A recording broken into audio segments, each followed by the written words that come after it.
YouTube, what's going on today? It's your boy, your weekend gardener.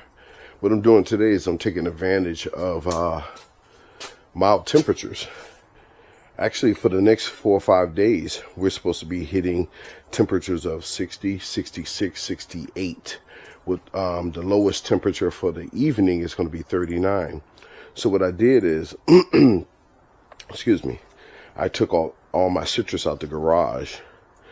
And I bought them out here, and as you can tell, some of them are very beat up. And that's due to not having enough light source while I was gone. I was gone for pretty much about 3 weeks. And the light system that I was using wasn't adequate enough to give these trees enough sunshine. So what I did is I bought them out because in the next few days, it's supposed to be unseasonably warm temperatures, and we're supposed to be getting a lot of rain, and that is actually good for these trees. These are evergreens, so they will bounce back. See how rough they're looking and crispy. And right here, look at that. Them thorns are still active though. But this is my Meyer lemon. As you can see, it's starting to bud again right there, and over here it's starting to bud. And we're at December 31st, and I'm out here short sleeves.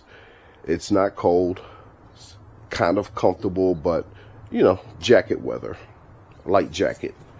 So right now the trees, like I said, are all kind of beat up and crispy. They, however, will bounce back. I am going to water them in, and then after that, I'm going to let nature do what it does. And when the temperatures start getting back down into the 30s, I will move them in the garage. And since I am home now, I'll be able to control the light that they're getting. Take a peek over here at my Calamodundon. Starting to turn orange. These are very, very, very sour in the inside. The outside is supposed to be sweet, but we'll see. We'll see. Ooh, look at that. That hurts my heart, but I know it's going to bounce back. All right, your weekend gardener. Take care.